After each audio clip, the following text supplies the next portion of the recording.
Hello, hello mga kapatid! Nandito na naman po si Malod de Los Santos para magbigay po ng maganda o good At ang daming issue, ano? Nakakatakot. At ito lang, mayroon lang akong paalala sa ating mga kaibigan na kung ano man po yung naririnig nyo po, kayo na po ang bahala na kung maniniwala po kayo, ay nasa sa inyo na lang po yun. Dahil ang daming issue, ayaw ko na pong patulang pa ang mga issue na yan. At gusto ko na talaga, kaya nga po ako sabi ko sa inyo na lumabas ng kalingap, iwas stress, no? At kung ako man, nakita nyo, pumupunta kila Salcido at Kapiso o kanino man, ay nasa sa akin na lang po yun. At kung sinasabi nga nila, ay mayroong, kung sino lang po ang gusto sa akin, ay tatanggapin kong maluwag sa puso ko. At yung ayaw naman po sa akin, ganun din po, dahil tayo dito sa social media, hindi naman tayo namimilit kung gugustin tayo ng tao. At ang masasabi ko lang po ay talagang nakaka-stress po pag nandito tayo sa social media kung lahat natin sila papansinin.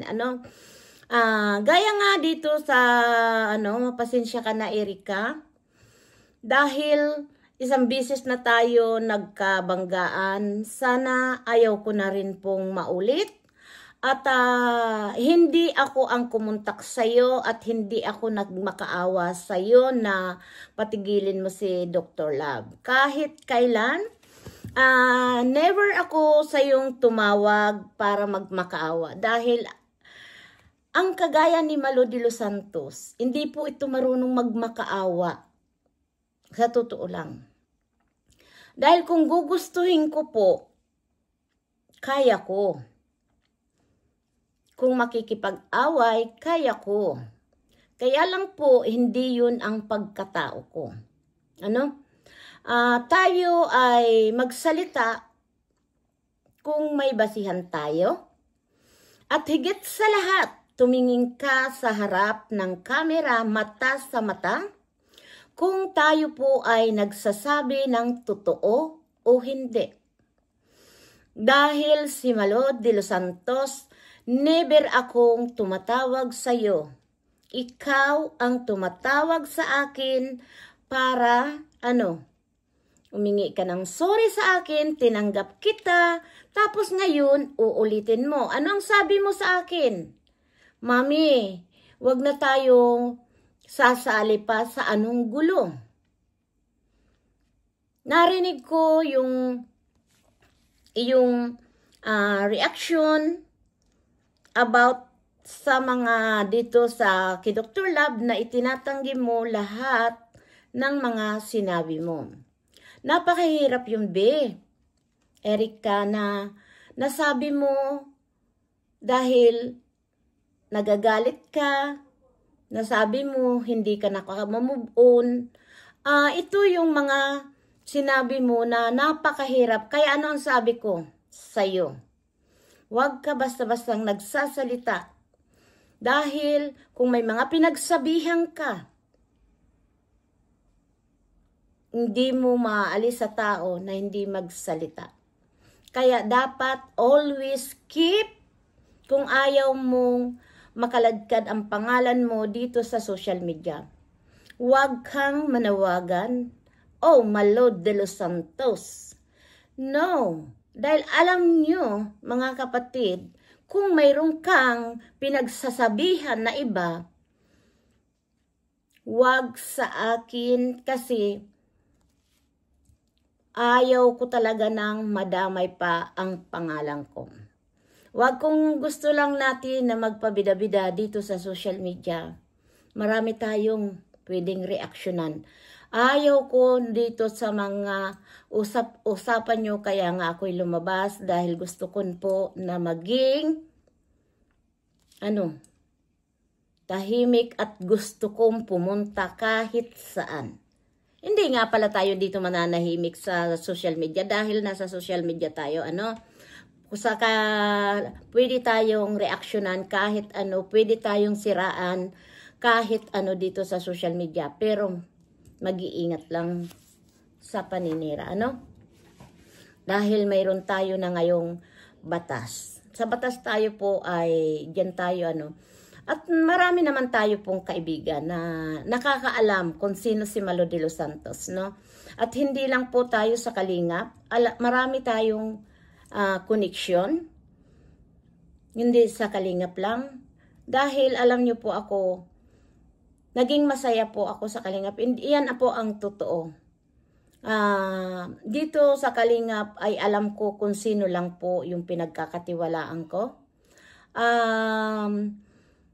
Kung ako man po ay napunta dito sa sinatawag niyong anti-Kalingap, di niyo po ako masisisi dahil sila po yung naging sandalan ng ako po ay durog na durog ang pagkatao ko. Di ba? Ngayon nga ay sa tungkol nga na naman doon, narinig ko si Dr. Love pero hindi ko na pinanonood yun para hindi po ako ma-stress. At narinig ko lang yun doon sa reaksyon ni Salcido at ni Kapiso. Ano? Pero I don't care. Ano man ang sabihin ni Dr. Love, never na po akong sasagot. At bahala na po dyan ang mga lalaki. Dahil lalaki lang naman ang din niya kayang ano, dahil ang binabanatan niya po ay babae lang ang kaya niya. Pero pagdating sa mga lalaki, hindi niya po kakayanin. Ano? Ang masasabi ko lang mga kapatid at ito, September 2 na nga. Maganda. Buhan-buhan ako ay on the spot kong tutulungan. Mayroon akong mga tinitingnan bawat video ko. Mayroon po akong makikita at kung saan man po magkalingap man po, kalingap partner po na mga pinanonood ko, pag may nakita po ako doon talaga ay on the spot ko na pong mga tutulungan.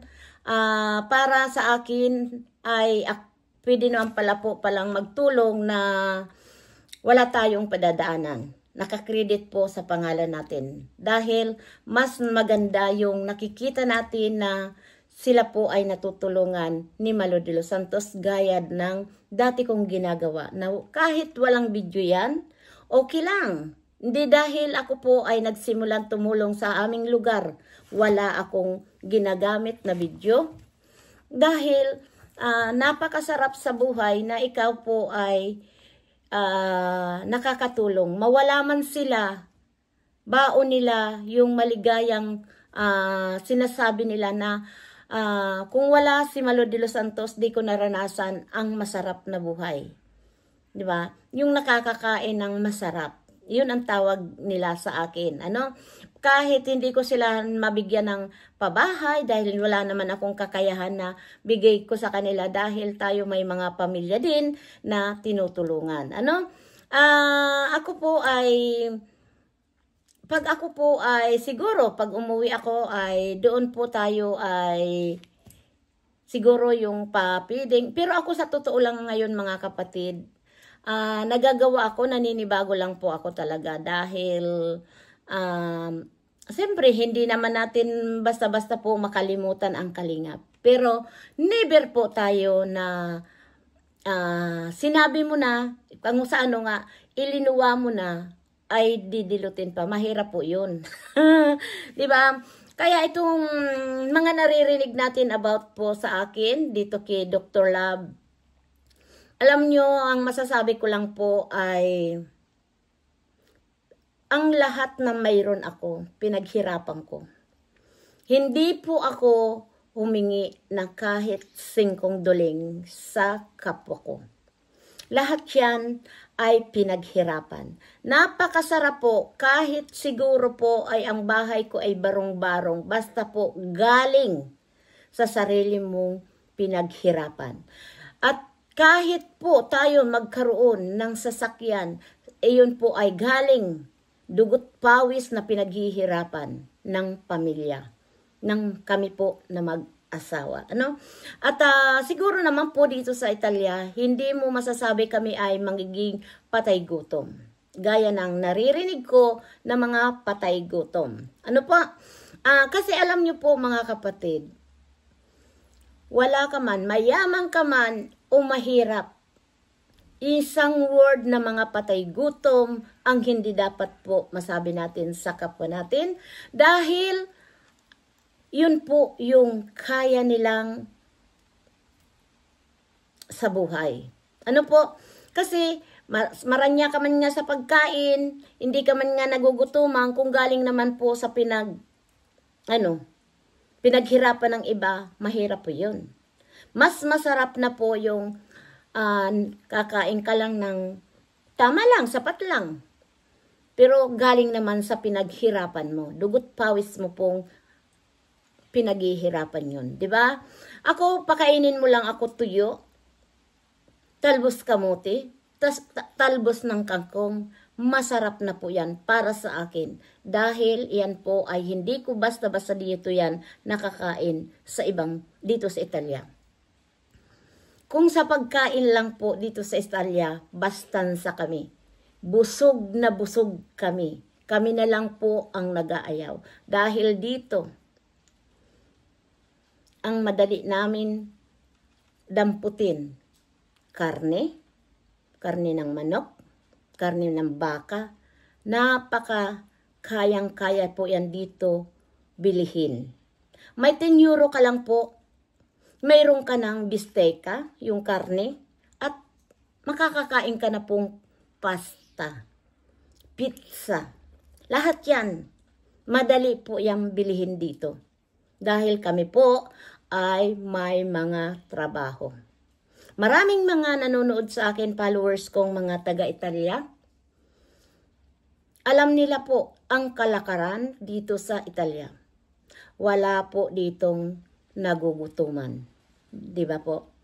Kaya yung nagsasabi po na mga patay gutom kami, ay di ko alam. No?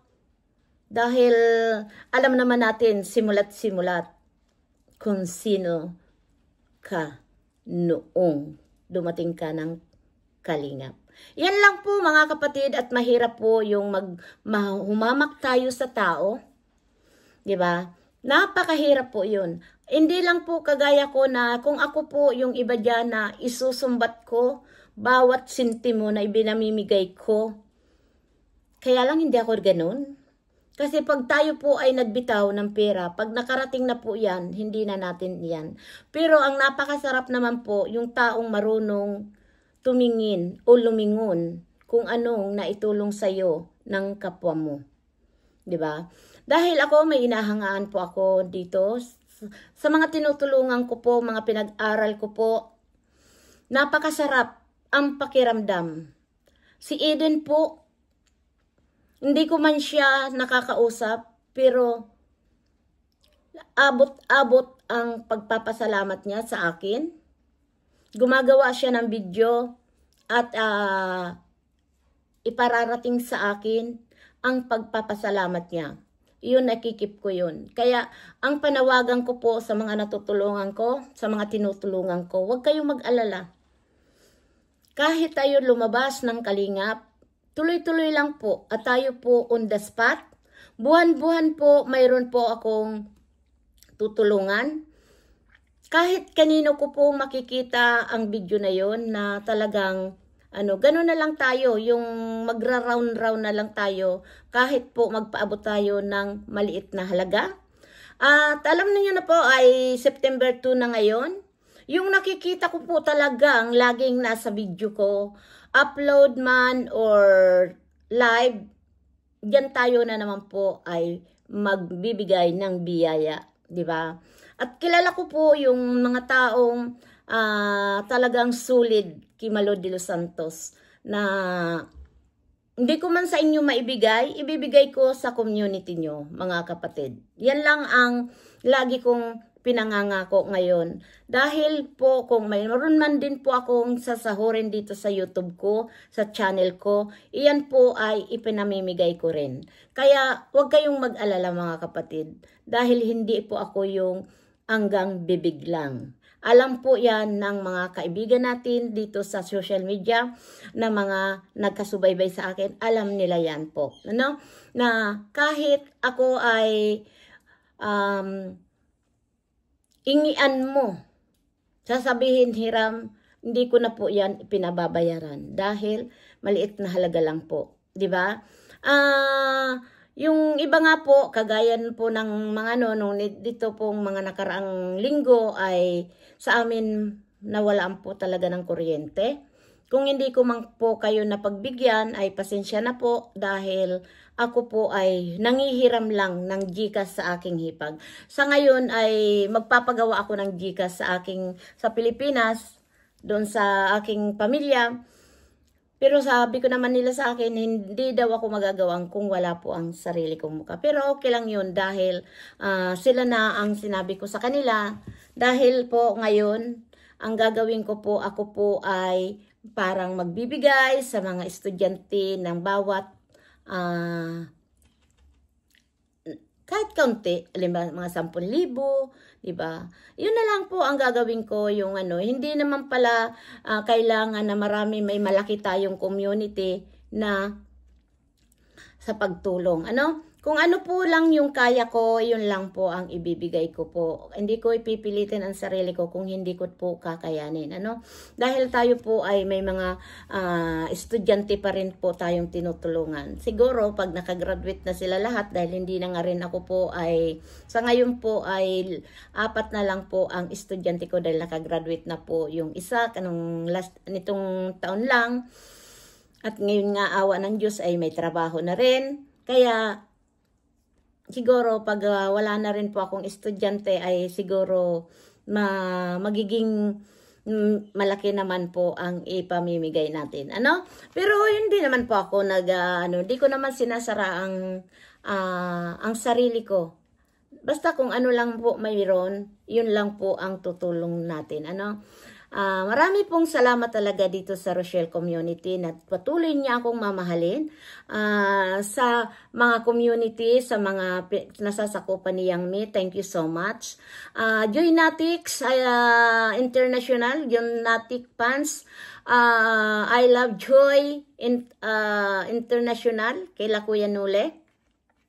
Maraming salamat po. At siyempre po, mayroon pa rin pong kalingap na nakasuporta sa akin. Sabi nga nila sa akin, wala namang problema dahil ako kilala nila. Wala sa akin magbabago kahit ako'y lumabas na. Ang mababago lang sa akin, pupunta lang ako doon sa mga tinatawag nilang antay. Pero kahit kailan ay iisa lang po dyan ang kalaban. Pag may kumalaban sa akin, hindi na rin po ako sasagot sa kanila. At bahala na rin po dyan yung mga tinatawag nilang antay. Ayan lang po mga kapatid. Pero sa Simalo de los Santos po talaga, kahit anong ibato ninyo, paninira o panyuyurak, patay gutom, ang Diyos na lang po ang bahala sa iyon dahil hindi po ako sanay makipag-away talaga. Diyan ang pinakamahina ko pong nararamdaman. Na talagang mahina po ako. Sasabihin dyan, baka umiyak ka na naman. No, hindi na po ako iyak at hindi kita panunuurin. Lahat ng may makakalaban sa akin o reaksyonan ako, hindi na po ako sasagot. Mga kapatid, hanggang dito na lang po. Shout out po sa inyong lahat. God bless you po. Thank you so much po sa inyong lahat. Bye-bye. We love you. Mwah!